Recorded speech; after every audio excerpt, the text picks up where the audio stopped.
Hello, everyone, and welcome to this very special PJTV series on parenting. I'm your host, Stephen Kruiser. Let's start things off by introducing our esteemed panelists today. Joining us remotely from Cleveland, Ohio is Paula Bolyard. Paula is the supervising editor for the PJ Media parenting site, as well as an author and parent. And joining us from Dallas, Texas is our friend, PJTV contributor and parent as well, Scott Ott. Thank you both very much for being here today. Video games, television, and children. Are there three things that simultaneously cause more happiness and stress in a family's household? Many parents think that video games are nothing but a mindless activity. The same often goes for television. Recent studies show that 2/3 of infants and toddlers watch an average of 2 hours per day, while kids ages 8 to 18 spend almost 4 hours a day in front of a TV and an additional 2 hours with their computers. So how much is too much, and what should your kids be watching on TV? Let's get some initial thoughts from our panel. Paula, what do you think about this? Let's start with television. Well, nothing is inherently evil on its own. The television set is just a piece of equipment, so it's not inherently evil on its own. And like all things, you have to decide if what's coming out of it is good or evil and how much of it is good or bad for your kids. And, as parents, we approached it as trying to find balance. Sometimes when you forbid something or absolutely outlaw it, that can be not good for your family. So I think in all things in parenting, you have to avoid extremes. Too much of one thing, too much of another thing. Banning things altogether can be bad. So, finding out what works for your family and making sure that your kids are doing other things, not just sitting in front of the television all day. All things in moderation, it was kind of always our motto as parents. Scott, I'm going to pull one out of the ether here and assume that you limit your children's television watching time and have always done so. What kind of limits did you put on your kids for watching television at various ages? Oddly enough, I used to work for Time Warner Cable when I lived in Missouri. And at that time, we got everything that Time Warner offered except for the pay-per-view programming for free. So they brought this box into our house and they set it up, and there was a technician in there and he's setting it up. And I started going through it and I said, well, wait a minute, we don't want this in the house. We don't want this. And I started blocking things. And then one day we had a technician come in for service and he was trying to fix the box, and he yells into the other room and he goes, Mrs. Ott, is there anything on this box that you folks haven't blocked? Because it was pretty well narrowed down. And when I stopped working for Time Warner Cable, we stopped getting TV service, and we didn't have it for, I don't know, how many years is that now? It's over a decade. So our kids grew up without regular broadcast television service. Now, as things came along, we rented videos at Blockbuster, then we rented DVDs in the mail from Netflix, then we got Netflix's streaming service. Now we have Netflix, Amazon Prime, and Hulu.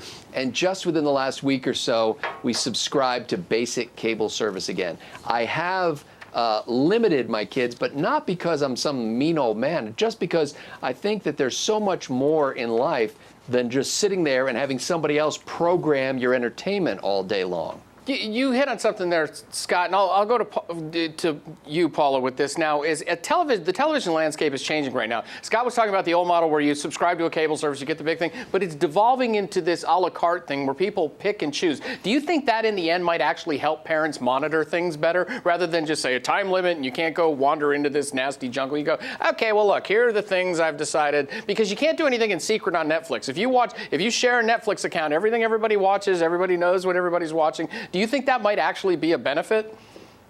Well, in theory, it really shouldn't be, because parents should be monitoring everything their kids watched.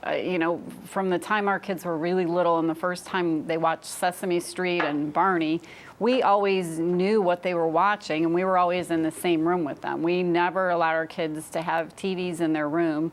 Our son, I think when he came back from college the first year, he finally had a TV in his room that he bought for himself. But we always carefully monitored everything that they watched. So it wouldn't have mattered if there was Netflix or Amazon Prime, because I think it's a parent's responsibility to be monitoring all of that stuff anyways. In some ways, that makes it a little harder, especially when they're streaming things on their phones. And maybe there are more challenges today than there used to be when there was just one TV in the room and the whole family was sitting there watching. There are a lot more options for devices and devices in other rooms than there used to be. Many parents turn to television not only to entertain and occupy their kids throughout the day, but also as an educational tool, in theory. Shows such as Sesame Street have long been staples in children's entertainment, but now there are more kids' shows than ever that tout their educational benefits. Scott, do you think these shows actually have any value as far as education is concerned? Some of them can be, and it's funny because in the early days of the Children's Television Network, there was a lot of talk about how Sesame Street and some of the other programs that they were producing for public TV were going to help prepare kids for school, because they were mostly for preschoolers. That was the idea. And but the problem with Sesame Street is that school is nothing like Sesame Street. And so what it turned out was it didn't necessarily develop a generation of kids who love learning. You developed a generation of kids who love Sesame Street. And then they got to school and they're like, where's the Cookie Monster? We only got that monster lady in the front of the room here and she's no fun. I mean, it did not accomplish what we intended it to accomplish. Do I think television can be used for good? Obviously, there are historical documentaries. There are some amazing things on the Discovery Channel. The other day, now that we have this basic cable service, I turned on the Discovery Channel and they were showing pictures of Crater Lake, something I've never seen in my life. And I was like, my wife and I were both like, wow, that's amazing. So, when we were kids, the analog for that would be every week we watched the undersea world of Jacques Cousteau. And we learned a lot from that, and it was very valuable. But my grandparents rather, were sitting right there with us. Paula, how about you? Not only do you think it can be a source of valid education for children, but do you think that now that there are more options, do you see a proliferation of more educational things, or is it peripheral education, like Scott said, the Discovery Channel, or do you think there are a lot more things designed specifically to educate children on television? Well, I think there are a lot more things that are designed for that. You have series that are designed as educational tools and on-demand things that will teach a specific subject. Like Scott, I'm a huge fan of documentaries, and our kids, from the time they were little, we made them sit in front of the History Channel with us, and we'd watch documentaries together as a family, or something on the science and tech channels. My husband's a huge tech geek, so he would sit with the boys and watch things and stop and explain how things work. So, I think those can be great tools, but I think along with that, it's really important to teach your kids how to be good consumers of that kind of content, because it's not all created equally. Some things are not necessarily reliable sources, so they have to learn that not everything you see on TV, not everything that's in a documentary format is reliable. So they need to learn to check other sources for that, so they don't just sit in front of the TV and absorb everything that's coming out there and believe that it's necessarily true. I'm still a big Sesame Street fan, though. When my daughter was little, I stayed home for the first few years. I'd only go on the road when I could take her with me, and then I did a lot of freelance writing. But I would heavily monitor what she was watching during the day, but I would let her watch Sesame Street. And then lo and behold, one day she's like 3, and she's counting in Spanish. And I was like, that wasn't me. I knew that wasn't me. That was all Sesame Street. Huge fan of that. Not much else on TV. If I'd had her watching Barney, I probably would have been drinking. So. Teletubbies, too. Yeah, Teletubbies are just an acid trip that they made into a children's show. Okay, Right. That's what that is. It's just a purely hallucinogenic thing that they go, this would be cool for kids to watch. Yeah, just wrong. Today, television has more violent, sex, and adult language than ever before. Gone are the days of wholesome family programming. Fortunately, today's entertainment comes with TV ratings to help guide parents. The average child will be exposed to over 200,000 violent acts on TV by the age of 18. The case can be argued that TV violence leads to imitation, since it is promoted as fun and entertaining. Paula, do you agree that kids are prone to imitating television violence? This is a debate that's raged on for quite some time. Well, all right, so if that were true, it depends on what you categorize as violence. I think a lot of us were raised on Bugs Bunny and Wile E. Coyote, which some say is very violent, and I didn't turn into a violent person. I don't even like to squash bugs. But if you think about things like some violent movies where there's violence against women and very misogynistic things, or killing cops. Those are two very different things. And if a young child is maybe immersed in that second kind of violence all day long, every day, they may learn some very bad habits and learn some very bad values. On the other hand, a kid who's watching Bugs Bunny once a week, is probably going to have a very different outcome. I think it's just a matter, again, going back to balance, having a strong family, teaching your kid the right values. I don't think a movie is going to cause someone to turn into a serial killer or a violent person just, because you're sitting watching something on TV one time. Like, guns don't kill people, people kill people. Movies don't kill people. It's the same kind of concept. We know, Scott, that kids can be impressionable, and sometimes they emulate what they think. Do they only emulate the stuff that is kind of made to be cool? Because violence is often made to be cool in movies and on television shows. Do you think that's the only, or do you think that just kids can, if there's a barrage of it, they'll start to, just think, this is something that's acceptable in society? Well, I know for a fact that kids will pick up and emulate the ridiculously annoying catchphrases in Disney TV shows, because I had to live with that for several years in my house as we saw videos of Disney stuff. So, anything a child sees, they can emulate, they can repeat. But children are most likely to emulate their parents, especially parents who are involved and engaged in their lives. And so they pick up the difference between cartoonish violence. Paula knows that she's not supposed to squash bugs, even though Wile E. Coyote tried to squash Bugs Bunny several times. She didn't become that character. She became more like her parents. And so, again, we throughout this parenting and technology series, really, the weight comes down on the side of parenting. That's the important thing. That's the thing we really need to focus on. Kids will adopt some of the things that they see in the culture, but that'll be tempered by what they get in the home. And keep an eye on those ratings too, parents, because what's allowed in each rating, under each rating heading, changes all the time. That's a very fluid situation with the ratings. Let's move on to the dark forest that is video games. Many parents consider them to be a mindless activity, which also encourage violence, and that could be true. Recent studies, however, show that this may not always be the case. Forbes magazine recently published an article that stated video games have similar benefits to traditional forms of play.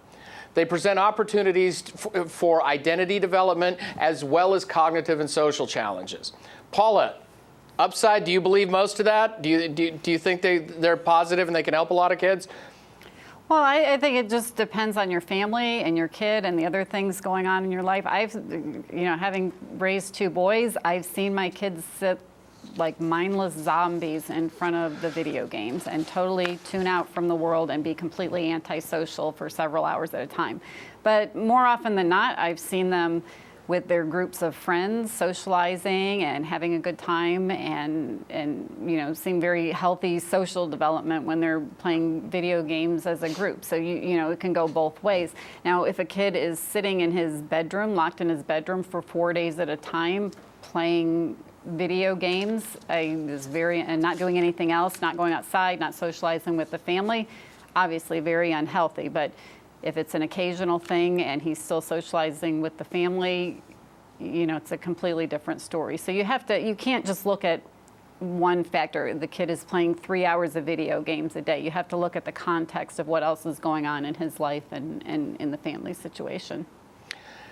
Scott, we talked about in one of the other episodes in this parenting series about sometimes online interaction being able to facilitate, an easing into one-on-one relationships for the more shy kids out there. Couldn't the video games, where you're doing online play with each other, couldn't that be an almost a little more controlled environment for kids to learn to interact one-on-one with their friends who might not otherwise do it than, say, maybe having them do it on a cell phone? Yeah, I'm not sure about that. I don't know if I buy that theory, and I'm sure that there's massive scientific research behind it. But one of the things we've got to be aware of is every study we see, there are other studies that we don't see that would counter that. I don't know that your child is going to grow more socially adept by, taking the baby steps of playing an online video game. And as many of our viewers know, some of these online games now you put a little headset on and you're actually talking to people around the world. I just finished reading a book by a woman whose name is Felicia Day. I think she's now in her 30s, but she was a young gamer who grew up playing that kind of stuff a lot, and she actually has developed that into a career. She wrote a series that got produced on the web, and then she's gotten acting roles at all kinds of things. So she has turned, she was a homeschooler who was a heavy gamer who has turned that into a productive career for herself and seems nothing but positive. I think she's probably the exception more than the rule, and I think that anybody who's heavily into gaming has to see the impact that it has on relationships around them. And if you find yourself getting isolated, or if you find your kid getting isolated, I think it's time to break through that wall. One of the biggest complaints you hear from parents is that video games encourage violence. The most famous example of this are Grand Theft Auto games, which allow players to steal cars, beat women, and commit violent acts. Now, these are pretty graphic games. I've seen them. I've only played them a little bit. Scott, do you think the violence in video games, does it desensitize? Do you think it just completely desensitizes it? Or do you think that even the average kid understands that this is a video game and not the real world? I think they understand it at an intellectual level. I think they know this is not real. But I also think that it does get you to the point where, blood splattering when somebody gets shot in the head is something that you get accustomed to. And now, if you've noticed, that kind of video game cartoonish violence is carried over into TV. And so there are a tremendous number of shows today that have dead bodies being cut open in them. Have you ever noticed how many morgue scenes that they have these days? Almost every show seems to have that, or they have zombies, or they had a couple years ago it was vampires. And I think it's getting to the point where they know that kids are desensitized to this, so they're trying to make things more and more strange, and they want to show you things you haven't seen yet. And I don't know where you get to the end of that. I mean, just the carnage that happens in the games and on television, overall, a lot of that can't be good for you. Paula, you mentioned the Warner Brothers type of violence earlier on that we used to watch when we were kids. It was more fun and kind of witty and everything. And then Scott just called the video game stuff cartoonish violence. Do you think it is more along the lines of cartoonish violence, or since they've upped their game so much and made it more violent and less witty and everything, do you think it is just more akin to real life violence now than cartoonish violence?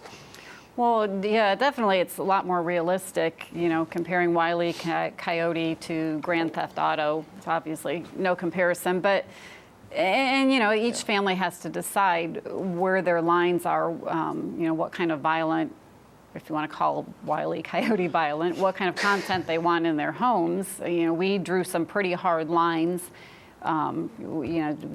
Things like Grand Theft Auto, we just said we're not going to have that in our home. We don't generally tend to watch movies like that. We didn't want our kids to be exposed to that when they were younger. And in fact, we drew a pretty hard line on first-person shooter games altogether until they were in high school. But each family has to decide that. I just think there's not really a lot of good that comes from a game like Grand Theft Auto, and there are a lot better things kids can be doing, and we chose to focus on those things. As a disclaimer, we'd like to point out that Wile E. Coyote was actually trying to murder the star of the show in every episode, and we here at PJTV do not condone murdering the stars of any shows. Just wanted to clear that up right away. Fair enough. On the flip side, there are many video games that are advertised as educational games.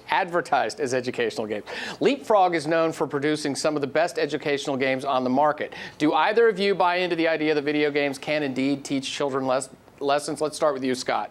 I've always fantasized that somehow I would be able to take some of the things. For example, here on PJTV, I produced a 20-part video series called Freedom's Charter. And the idea of it isn't to teach you everything you need to know about the U.S. Constitution, but it is to introduce you to some fascinating stories behind the scenes in the writing of the Constitution, so that you might take an interest and want to go further and read some books about it or whatever. But I remember fantasizing for a while. I thought, wouldn't it be great if there was some sort of an interactive game that kids could play where they could get involved in the lives of these framers of the Constitution and find out, why they were arguing for the things they did and what were the compromises they made and what were the contentious issues for them. I know that there is I'm trying to think of the name of this game that happens in colonial America that my kids play. Assassin's Creed, I think. It may be called Assassin's Creed. And they actually weave some historical stuff into that game. My 17-year-old son knows most of what he knows about Greek and Roman mythology and a lot of other things by reading the Percy Jackson book series, which is, total fiction, and I'm sure, and seeing those movies. So it can have an effect. Is it usually aimed toward that? No, it's usually aimed toward entertainment and sales. Paula, do you have any suggestions? We don't always want to be gloom and doom here. Do you have any suggestions for parents as to how much they should be playing video games or what type of video games kids should be playing? Yeah, what Scott was saying, my kids played Assassin's Creed, but they also, I was thinking about, they played Oregon Trail a lot. And, they still remember it. And every once in a while, I'll see one of my kids, share something with their friends on Facebook about, oh, remember Oregon Trail, or, something fondly they recall about that. And they learned a lot about, traveling out west from Oregon Trail. So there, are a lot of really good educational games, I think, that can be, and you can even play as a family. Our rule of thumb was basically for every hour of reading, you would get an hour of screen time. And that seemed to work out for us. Nobody volunteered to read 12 hours a day so they could play 12 hours of video game. That never happened. So, it seemed to work out for our family. But, I think I think it should be something that's a reward, not an entitlement. And they should have to earn their screen time. That's kind of how we came down on it. I think where we're going to see this going is now that entertainment industry money is being paid to the video gamers, because it's becoming part of the entertainment industry now. And to differentiate themselves, they need better scripts. They need better voice actors. They need better everything. I think you're going to see the interactivity, the scripts, the historic, I think you're going to see that all getting better for kids. And before it becomes politically corrupted, I think it's going to be beneficial for like with the Oregon Trail, with the Assassin's Creed, with everything like that, before the regular Hollywood people get involved. I think that's my rose-colored glasses view on this right now. Well, that's all we have time for today. I'd like to thank our panel for joining us. You can hear more from Paula Bolyard on our parenting site at pjmedia.com. Thank you for being here today. And you can also hear more from our friend Scott Ott on pjtv.com. Be sure to check him out on Trifecta and with me on The Rundown every week. Thank you both, and thank you all for watching. For everyone here at PJTV, I'm Stephen Kruiser.